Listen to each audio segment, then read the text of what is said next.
बिस्मिल्लाहिर्रहमानिर्रहीम। अस्सलाम वालेकुम एवरीवन, मैं हूं अब्दुल और आप देख रहे हैं इंडियन रिएक्ट टीवी। दोस्तों, आज की जिस वीडियो की मैं रिएक्शन करने जा रहा हूं उस वीडियो की टाइटल है creation to creator Allah engineer Mohammad Al Mirza.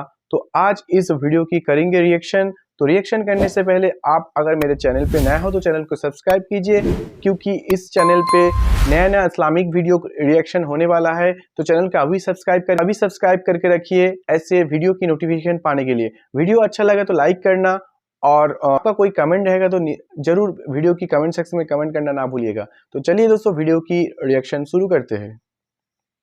इस वक्त मेरे भाइयों इस हमारे मिरेकल प्लैनेट जमीन के ऊपर अर्थ पे 2 मिलियन स्पीशीज दरियाफ्त हो चुकी हैं, नबातात और हैवानात की, यानी पौधों और जानवरों की मिलाकर 20 लाख स्पीशीज,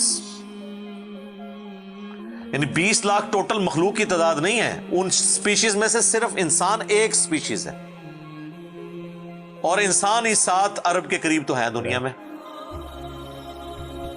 इस तरह गिनना शुरू करते हैं। बहुत ही इंफॉर्मेटिव इंसान, घोड़ा, घोड़ा, इन तक देखिएगा इस वीडियो। चील, मुर्गी, खच्चर, यूं आप गिनते चले जाएं। अभी तक चैनल को सब्सक्राइब नहीं किया तो के अलावा जितने भी हुए अर्ज पे आबाद हैं चीजें, लाइक कर दीजिए, चाहे वो जानवरों में से हो चाहे वो नबातात पौधों में से हो, तो इनकी स्पीशीज 20 लाख हैं। और ये अभी वो हैं जो दरियाफ्त हुई हैं।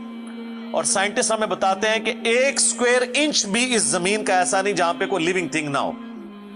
1 स्क्वायर इंच यानी इंच बाय इंच का जो डब्बा है ना, सच इतनी जगह भी ऐसी नहीं है जो खाली हो किसी जिंदा मखलूक से। आप ये कहेंगे हमें कुछ नहीं नजर आ रहा, जनाब ना नजर आने वाली मखलूक है जो खुर्दबीन से आपको नजर आ जाती है।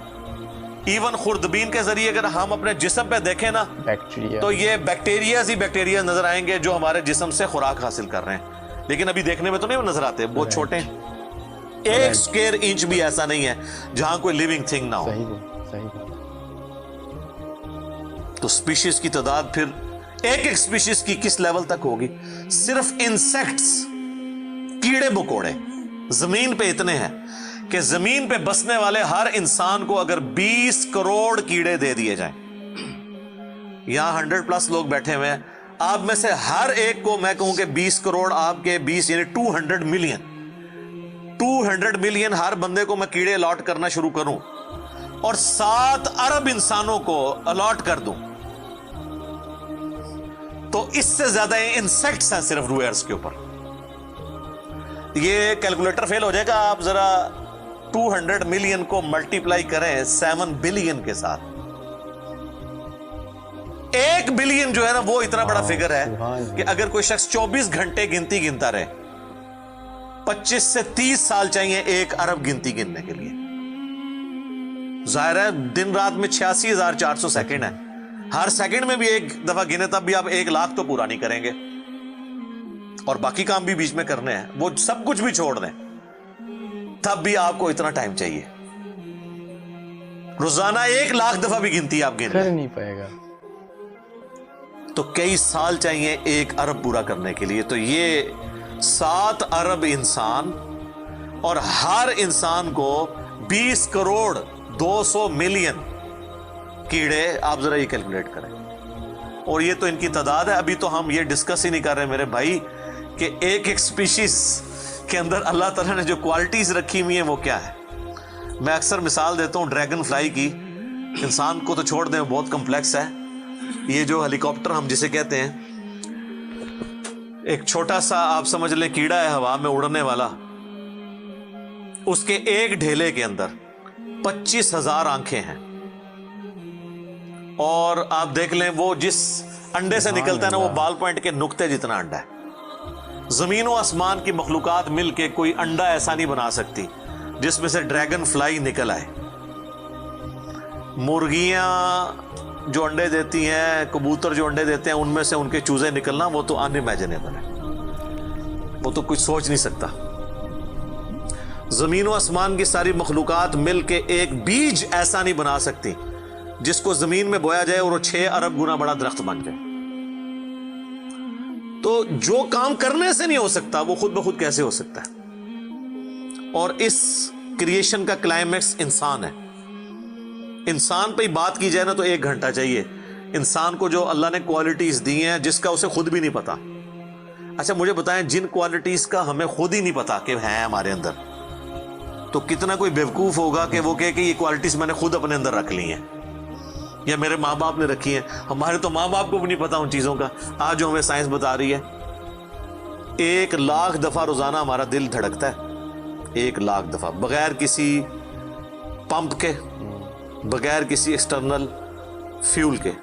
1 लाख दफा, 1 लाख दफा। अच्छा, और 1 लाख दफा धड़कने के बाद वो 10,000 लीटर खून पंप करता है हमारी नसों में, हर बंदे के। एक इंसान के जिस्म में जो नसों की लेंथ है ना, ये आपकी जो नर्व्स हैं, खून की नालियां, इसकी लेंथ इतनी ज्यादा है कि एक बंदे की अगर सिर्फ नसें जोड़ी जाएं तो जमीन के 2.5 चक्कर लग सकते हैं। 40,000 किलोमीटर जमीन का सरकमफ्रेंस है, 1 लाख किलोमीटर 2.5 चक्कर जमीन के लग सकते हैं। उन सारी नसों में खून का पहुंचना और वो खून अपने अंदर ऑक्सीजन लेकर जाए, एक एक खुलिये तक पहुंचना, और खुलिये की तादाद सैकड़ों में, हजारों में, लाखों में, करोड़ों में, अरबों में नहीं है। 100 ट्रिलियन सेल्स हर इंसान के अंदर मौजूद है। 1 ट्रिलियन 1000 अरब के बराबर है, 1000 बिलियन के बराबर। और 1 अरब मैंने आपको बता दिया कितना बड़ा है। तो 100,000 अरब हर बंदे के जिस्म में खुली हैं। तो साइंटिस्ट कहते हैं तो आप साफ कर ही नहीं सकते। आपको बस मुख्तसर बता देते हैं कि इंग्लैंड जैसे 30 मुल्क हों और उन 30 मुल्कों में सिर्फ दरख्त ही उगे हुए हों, और उन दरख्तों के जितने पत्ते होंगे ना उतने एक जिस्म में खुलिए। और खुलिए ये ना समझे कि वो ऐसी कोई चीज है, एक खुलिए के अंदर इतने सिस्टम है कि न्यूयॉर्क सिटी जितनी जगह चाहिए अगर हम एक खुलिया हमें बनाना पड़ जाए, जो कुछ उसके अंदर सिस्टम्स मौजूद है, सोच नहीं सकता। बस इंसान फिर यही कह सकता है अल्लाहु अकबर कबीरा वल्हम्दुलिल्लाहि कसीरा व सुब्हानल्लाहि बुकरतन व असीला। अभी एस्ट्रोनॉमी की फील्ड में जाएं तो बंदा पागल हो जाता है। आज तो हमें टेलीस्कोप के जरिए क्या कुछ पता चल चुका है। नासा की रिपोर्ट्स तो आए दिन डिस्प्ले होती रहती हैं, इस पे मेरी वीडियोस भी आती रहती हैं। इस वक्त नासा ने जो डिस्कवरी की है ना, उसके तहत 250 बिलियन गैलेक्सीज हैं इस कायनात के अंदर, 250 अरब, और अरब मैंने आपको बता दिया कितना बड़ा फिगर है। हर गैलेक्सी में 300 अरब से ज्यादा सूरज हैं, उनमें से एक सूरज ये है। इस तरह के 300 अरब सूरज सिर्फ हमारी गैलेक्सी मिल्की वे में है, और ये एक गैलेक्सी है, और इस तरह की 250 अरब गैलेक्सीज और हैं।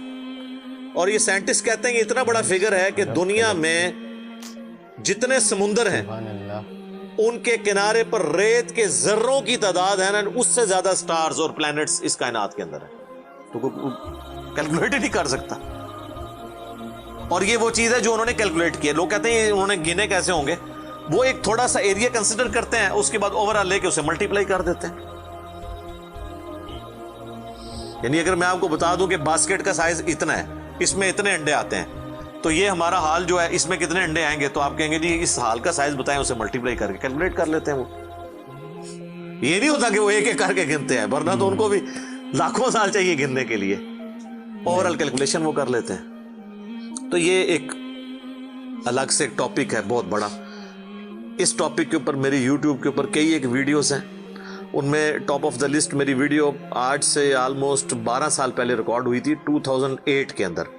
हु इज अल्लाह, अल्लाह कौन है जदीद साइंसी हकायक की रोशनी में। उसके बाद फिर एक और वीडियो मेरी रिकॉर्ड हुई आज से ऑलमोस्ट 7 साल पहले, मसला नंबर 83B के उन्वान से, हु क्रिएटेड गॉड, अल्लाह को किसने पैदा किया और जदीद शैतानी वसवसों का तहकीकी जायजा, जिसमें मैंने दौरे हाजिर के एक बहुत बड़े leading atheist professor Richard Dawkins की किताब है द गॉड डिल्यूजन, उसका मैंने इल्मी मुहासबा किया था। वो देखने वाली वीडियो है, मसला 83B। आप हु क्रिएटेड गॉड, अल्लाह को किसने पैदा किया, इस तरह के अल्फाज देखें तो वो वीडियो आपके सामने यूट्यूब पे आ जाएगी। फिर ऑलमोस्ट आज से 2 साल पहले मैंने कुरान एंड मॉडर्न साइंस के नाम से एक वीडियो रिकॉर्ड करवाई थी। वो इंग्लिश सब टाइटल के साथ भी आ चुकी है, ऑलमोस्ट 1.25 घंटे की। उसमें एक हिंदू भाई ने कुरान हकीम पे एक एतराज़ किया था, तो उसके जवाब में मैंने पूरी डॉक्ट्रिन क्लियर की थी कि कुरान हकीम में जो साइंटिफिक फैक्ट्स हैं उनको आपने किस हवाले से लेना है। कुरान जो है ये लिटरेचर की बुक है, ये साइंस की किताब नहीं है, अलबत्ता फिजिकल फिनोमेना ऑफ नेचर पे बात करती है, तो इसको लिटरेचर की ज़ुबान में लेना होगा। और इस हवाले से जो मुख्तलिफ चीज़ें सामने आती हैं गैर मुस्लिमों के एतराज़ात, उसमें मैंने ओवरऑल डॉक्ट्रिन कवर की थी। फिर आलमोस्ट 8 से साल पहले एक फितना उठा था, ये क्या ज़मीन साकिन है उसके ऊपर भी मैंने एक डिटेल वीडियो दी थी। उसमें मैंने कई एक साइंटिफिक फैक्ट्स के हवाले से डिस्कशन की थी। मेरा ख्याल है इतनी डेप्थ तो किसी और ने गुफ्तगू, डॉक्टर जाकिर नाइक का तो एक आध लेक्चर है, वो भी बिल्कुल सतही किस्म की गुफ्तगू है, जो बिल्कुल क्रिटिकली चीज़ों को एक एक इशू को रिजॉल्व करना ये नसीब वालों का हिस्सा है। अल्लाह ताला जिसको इस काम के लिए उठाए। तो मैंने यानी हर एतबार से कई एक वीडियोस मेरी रिकॉर्डेड है। उसके लिए बड़ा फिर ब्लैक होल की डिस्कवरी हुई 8 से 2 साल पहले, उस पर मेरी एक वीडियो आई थी।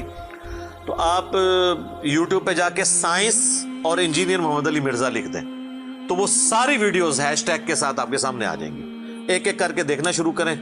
अब मैं वो सारी बातें, ये मेरा बड़ा फेवरेट टॉपिक है, मैं 1 घंटा और फिलबदी इन फैक्ट्स पे बोल सकता हूँ, लेकिन अब ऑलमोस्ट आधा घंटा पीछे बाकी रह गया, तो मैंने ये आयात भी मुकम्मल करनी है। मैंने ओवरऑल एक इस हवाले से आपको बताया कि कोई छोटी चीज़ नहीं जो अल्लाह ताला फरमा रहा है कि आसमान और ज़मीन के पैदाइश में और रात और दिन के आने जाने में। अब ये रात और दिन का आना जाना ये कोई छोटा मामला है? आज तो मतलब साइंस की वजह से हमें जो चीज़ें पता है, हमसे पहले तो लोगों को पता ही नहीं थी। उनका तो ईमान बिल गैब था जिन बातों पे, हमें तो वो चीज़ें सामने नज़र आ रही हैं। 3 बड़ी बड़ी मोशंस जो डिस्कवर हुई है ना ज़मीन की, उनमें से पहली मोशन यह है कि ज़मीन हर सेकंड में आधा किलोमीटर अपने महवर के गिर्द घूमती है। 1 सेकंड में आधा किलोमीटर, जिसकी वजह से 24 घंटे में हमारा दिन रात मुकम्मल होता है। मैं इक्वेटर की बात कर रहा हूं, उसके इर्द गिर्द, मैं नॉर्थ और साउथ पोल की बात नहीं कर रहा। वहां तो सूरज विद रिस्पेक्ट टू ज़मीन जो है उफक के साथ चल रहा होता है, वो अलग मामला होता है। वो फिर आपको पूरी साइंस समझानी पड़ेगी। एक आम डिस्कशन में बात कर रहा हूं। दूसरी मोशन है ज़मीन की 1 सेकंड के अंदर, ये तो होगी ना आधा किलोमीटर, वो है 1 सेकंड के अंदर 30 किलोमीटर सूरज के गिर्द। और ये इस रफ्तार को कोई सोच सकता है? 1 सेकंड में 30 किलोमीटर, ये गोली की रफ्तार से 60 गुना ज्यादा रफ्तार है। ये 1 सेकंड में 30 किलोमीटर।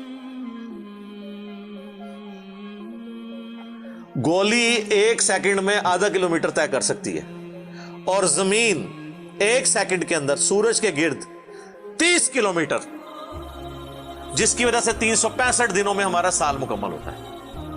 और ये 2 तो फिर भी थोड़ा बहुत बंदा दिमाग में सोच सकता है। जो तीसरी मोशन है ना, वो जमीन और पूरा हमारा ये सोलर सिस्टम समेत हमारे सूरज के 1 सेकंड में 200 किलोमीटर की रफ्तार से एक स्टार वेगा है उसकी तरफ पिछले 15 अरब साल से ट्रेवल कर रहे हैं। जरा आप जरा लेंथ देख लें। इसीलिए जो कायनात के फासले हैं वो लाइट ईयर्स में मापे जाते हैं। वहां तो आपके सब कुछ फेल हो जाता है। यानी रोशनी 1 साल में जितना फासला तय करती है ना, इसे कहते हैं लाइट ईयर। और रोशनी जनाब घोड़े की रफ्तार से, बोइंग की रफ्तार से, मिसाइल की रफ्तार से नहीं चलती। रोशनी की रफ्तार है 3 लाख किलोमीटर 1 सेकंड में। 1 सेकंड में रोशनी जमीन के 7 चक्कर काट सकती है। 3 लाख किलोमीटर या 1,86,000 मील, क्योंकि जमीन का सरकमफ्रेंस 40,000 किलोमीटर है। तो 7 चक्कर काटे जमीन के 1 सेकंड में रोशनी, 1 सेकंड में 7 चक्कर जमीन पूरी के काट ले, और ये साल तक ट्रेवल करती रहे, तो वो 1 लाइट ईयर है। तो 1 लाइट ईयर जो है वो कैलकुलेशन करते हुए कैलकुलेटर फेल हो जाता है। ये तो अल्लाह ही अल्लाह है। आप मुझे बताएं, जिस अल्लाह का तारुफ ये है, तो बाबे किधर आ जाए बीच में? बाबों को तो ये जब हम बातें बताएं ना, तो वो हमारी वीडियोस देख के बयान भी नहीं कर सकते। तो कहते हैं जी वो बाबे कहते हैं मैनू गुस्सा है, मैं जमीन आसमान जमीन ते सुट दिया ना, तेनों आसमान के साइज का पता ना जमीन का, भी कहानियां तू बनाना, फिर पता ही किसी चीज का नहीं। तो आज जिस तरह खुदा उभरा है, वो अल्लामा वहीदुद्दीन खान साहब है इंडिया के, 95 ईयर्स उनकी एज ऑलमोस्ट। उन्होंने किताब लिखी है द गॉड अराइजेस, खुदा उभरता है। खुदा जिस तरह उभरा है ना जी इस लेटेस्ट वर्ल्ड के अंदर साइंटिफिक फिनोमेना की डिस्कवरी के बाद, अभी तो आप स्ट्रक्चर ऑफ जीन के ऊपर डिस्कशन करना शुरू करें, ये जीन्स क्या बला हैं, और इंसान और नबातात और हैवानात की रिप्रोडक्शन का क्या सिलसिला है, ये तो अनबिलीवेबल डाटा है, कोई इंसान सोच भी नहीं सकता। और ये इतना मैनेजेबल है कि साइंटिस्ट हमें कहते हैं कि ये सारी की सारी चीजें इतनी फाइन ट्यून है कि अगर एक बाल पॉइंट अपनी नोक पे खड़ा किया जाए तो खड़े नहीं हो सकता, कितना बैलेंस आप मर्जी कर लें। 1 अरब साल तक अगर वो अपनी नोक पे खड़ा रहे, इससे ज्यादा बैलेंस इस कायनात के अंदर है, और वो जरा सा भी डिस्टर्ब हो जाए तो ये कायनात तबाह हो जाए। ये तो बहुत कुछ इसमें बयान किया जा सकता है, लेकिन मैं उसको स्किप करता हूं। बाकी अल्लाह से हम उम्मीद करते हैं कि ये अल्लाह करे, पिछला कुरान तो हमारा 344 लेक्चर्स में मुकम्मल हुआ था 9 सालों के अंदर, तो इस दफ़ा तो लग रहा है शायद ये कोई 400 लेक्चर्स बन जाए या 450, लेकिन कोशिश मैं ये कर रहा हूँ कि इन डेप्थ गुफ्तगू की जाए, कोई तशनगी किसी की बाकी ना रहे कि इस आयत में ये एक इम्पॉर्टेंट चीज़ थी जो इससे रिलेटेड थी, वो ब्रीफ करना ज़रूरी थी। बाकी तो कुरान की तफसीर पिछले 1400 साल में सैकड़ों लिखी गई, हमारे बाद भी लोग बयान करेंगे, ये किताब कभी पुरानी नहीं होगी। हर आने वाला दौर कुरान हकीम की नई नई चीज़ें लोगों के सामने आश्कार कर रहा है। ये तो एक ना ख़त्म होने वाला मामला है, ये अल्लाह की किताब है, कोई इंसान की लिखी हुई किताब नहीं है। और ये याद रखिएगा, इल्हामी किताबें कभी पुरानी नहीं होती, क्योंकि ये ह्यूमन इंस्टिंक्ट से डील करती हैं। बाकी आप कोई भी किताबें देखें, कुछ अरसे बाद नई थ्योरी आ जाएगी, नई डिस्कवरीज आ जाएंगी, वो चीज़ें नई नई जो है वो इन्वेंशंस आ जाती हैं, पुरानी एब्सोल्यूट हो जाती हैं। आप देख लें, हमने तो अपनी ज़िंदगी में कई चीज़ें एब्सोल्यूट होते देखी हैं। ये जो लैंडलाइन फ़ोन है, पूरे मोहल्ले में एक फ़ोन होता था, आज आपको पूरे शहर में भी एक फ़ोन नहीं नजर आएगा मोबाइल फ़ोन के बाद। लेकिन इल्हामी किताबें पुरानी इसलिए नहीं होती कि आज से 10,000 साल पहले के इंसान की भी ह्यूमन इंस्टिंक्ट वही थी जो आज है और जो क़यामत तक है, जो अल्लाह ने हमारी जिबिलत में रखी है। बीवी बच्चे माँ बाप, ये मुआशरा, इसके साथ किस तरह डील करना है और इस सिस्टम में रहते हुए अल्लाह को कैसे राजी करना है, ये इश्यूज हमेशा इसी तरीके से रहेंगे। इसलिए इल्हामी किताबें कभी पुरानी नहीं होती। और देखें, आज भी आप किताब पढ़ते हैं तो लगता है आज की बात हो रही है। सुब्हानक अल्लाहुम्मा व बिहम्दिका अशहदु अल्ला इलाहा इल्ला अंता अस्तगफिरुका व अतूबु इलैक व मा अलैना इल्लल बलागुल मुबीन। जज़ाकुमुल्लाहु खैरा। तो दोस्तों, वीडियो बहुत ही इन्फॉर्मेटिव था और बहुत ही अच्छा था। तो इस वीडियो को अगर आपको देख के क्या राय है वो कमेंट सेक्शन में ज़रूर बताइएगा, और ऐसा और भी रिएक्शन वीडियो देखने चाहते हैं, कौन स्कॉलर का देखना चाहते हैं वो कमेंट सेक्शन में ज़रूर बताइएगा। तो मिलते हैं नेक्स्ट वीडियो में, तब तक के लिए खुदा हाफिज़।